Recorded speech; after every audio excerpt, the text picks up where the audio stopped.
I believe California will surpass Colorado and the rest of those states.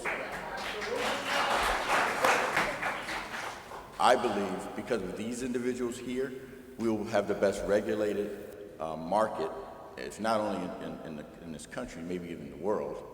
And from you, I've learned, we will have the best product in the world.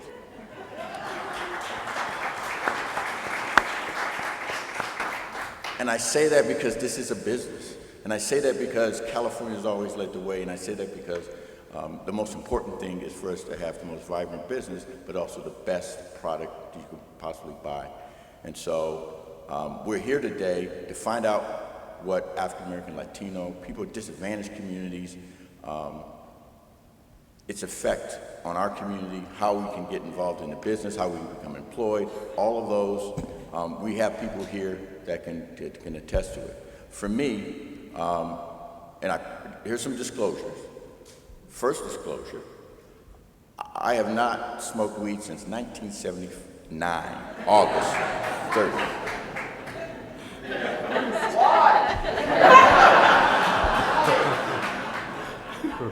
And this will be a, I'm going to answer the why, because it is a serious why. I always tell the story of when I went to SC. I represent my alma mater here. I was having a real good time my freshman year. The problem with that is I ended up on academic probation. And I had to go before my grandmother, who had a ladle, and got my butt straight. And so after talking to her and realizing me as an individual who was smoking a lot during that time, I did not know how to regulate myself. Subsequently, I ended up on academic probation. Once I stopped, I'm just talking about me as an individual, once I regulated myself and started doing the right things, I was on the dean's list, and I've never looked back.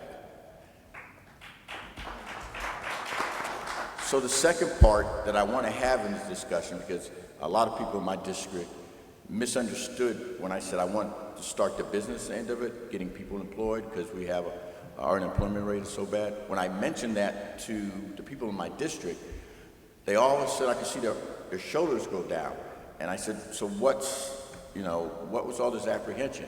And some people in my district thought I wanted to get them on marijuana. I wanted them to start smoking it. And I'm like, I'm not advocating any product. I just want to make sure everybody's safe. I want us to make sure that we're productive and that this doesn't become something that later on somebody wants to put some prohibition on it.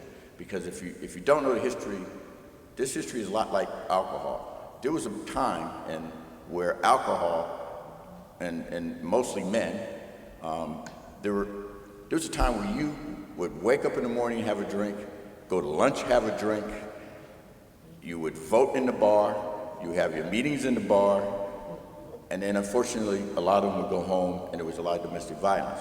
And that's why the suffrage movement and a lot of women's movement really crashed and came down on alcohol. Ultimately, it resulted in prohibition. Our job is to make sure that this business doesn't turn into that business and learn from those lessons from the past. Because the last thing we want is for those who do not believe in what we believe in this building to use it against us.